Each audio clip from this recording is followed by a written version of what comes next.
যেসব তৃণমূল নেতারা দুর্নীতি করছে, যেসব পুলিশ টিএমসি তাবেদারি করছে, তাদের দেওয়ালে লিখে রাখুন নাম, পালা বদল হলে বাপ বলিয়ে ছাড়ব। মালদা থেকে এক প্রকার হুঁশিয়ারি দিলেন বাম নেত্রী মীনাক্ষী মুখার্জি। ব্রিগেডের প্রস্তুতি সভা থেকে হুঁশিয়ারি মীনাক্ষীর। জেলায় এসে রাজ্যের সেচ ও উত্তরবঙ্গ উন্নয়ন দপ্তরের প্রতিমন্ত্রী সাবিনা ইয়াসমিনকেও তীব্র আক্রমণ শানান তিনি। একই সঙ্গে কেন্দ্রকেও তুলোধনা করেন। পুলিশের ভূমিকায় ক্ষোভ প্রকাশ করেন মীনাক্ষী। পাল্টা সাবিনা ইয়াসমিন মীনাক্ষীকে খোঁচা দিয়ে বলেন বাচ্চা মেয়ে। হরিশ্চন্দ্রপুরে ব্রিগেডের প্রস্তুতি সভাতে এসে সাবিনাকে তীব্র আক্রমণ মীনাক্ষীর। মালদা মুর্শিদাবাদ বন্যায় ভাসছে, কেন্দ্র টাকা দিচ্ছে না, আর রাজ্যের টাকা যা থাকছে তা সাবিনা ইয়াসমিনের মতন যারা রয়েছেন তারা একাই খেয়ে পেট ভরাচ্ছেন। এই ভাষাতেই রাজ্যের সেচ দপ্তরের প্রতিমন্ত্রীকে আক্রমণ করেন তিনি। মালদা জেলার হরিশ্চন্দ্রপুরে শহীদ মোড়ে ব্রিগেডের প্রস্তুতি উপলক্ষে সেখানে গিয়েছিলেন বাম নেত্রী মীনাক্ষী। সেখান থেকেই বেলাগাম আক্রমণ শানান তিনি।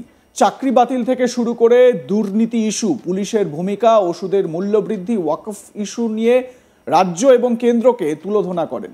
মীনাক্ষী বলেন, যেসব তৃণমূল নেতারা এলাকায় দুর্নীতি করছে তাদের নাম বাড়ির দেওয়ালে লিখে রাখুন, পালা বদল হলে বাপ বলিয়ে ছাড়ব। চাকরি বাতিল প্রসঙ্গে তাঁর দাবি, দুর্নীতির অফিস রাজ্য সরকার খুলেছিল, বিলে বসে ঘুষ নিত অনেকে এবং টেবিলে বসে ঘুষ নিত অনেকে, ওএমআর জমা দেয়নি, তাই যোগ্যরাও বঞ্চিত, আর পুলিশ চাকরিহারা শিক্ষকদের পেটাচ্ছে। পুলিশকেও দেখে নেওয়ার হুঁশিয়ারি দেন মীনাক্ষী। আরজিকর ইস্যু নিয়ে সিবিআই তদন্তে ক্ষোভ প্রকাশ করেন।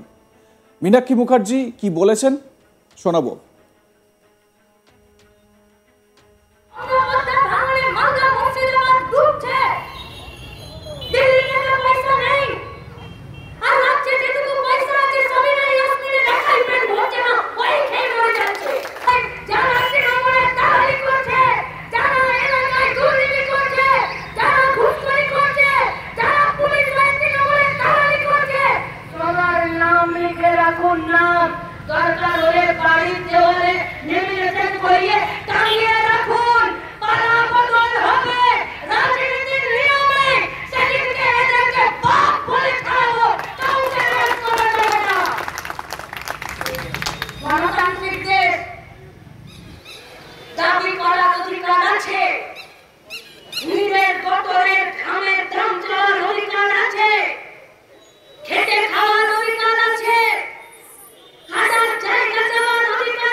তুমি কোন লাশ সাহেবের ব্যাটাবে নিও যে আমার অধিকার আমার কাছ থেকে তুমি কেড়ে নেবে। তাই যারা অধিকার কাড়বে তাদের অধিকার কাড়া যাবে। রাজ্যের মানুষ তৈরি হচ্ছে, কৃষক শ্রমিক খেতমজুর বস্তি তাই যাবে দেশের প্রেমে। বেকারের মজুদ বাহিনী করতে চাইছে ওরা। নেই পশ্চিমবঙ্গে কাজের করলে সরকার যদি ঘুষ না দিত কেউ ঘুষ দেওয়ার ঠিকানা পেত না। শুভেন্দু হয়েছে আজকে বড় বিজেপির নেতা, বিরোধী দলের সব জায়গায় জোরে জোরে বেড়াচ্ছে। বাবা, মালদা থেকে টাকাটা তুমিই দিয়েছিলে, আপনি মুখে চলে বেঁধে দিয়েছিলেন, তুমি তো দিয়েছিলে। দুটো জায়গার ঠিকানা তোমার ছিল চাকরি বিক্রি করার, ছিল তো তুমি।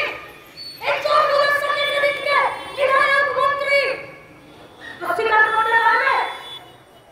আজকে তুমি পশ্চিমবঙ্গের বিধানসভার বিরোধী দল নেতা, বাইরে এসে ফটফট করে তোমার খুব সময় ভিতরে দিয়ে তোমাকে কে ইঞ্জেকশন দিয়ে দেয় চুপ করে থাকার? যেখানে চেঁচানোর কথা সেখানে কেন চেঁচাও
গরু পাচারের অনুগ্রহ জামিনে বেরিয়ে চলে এসেছে।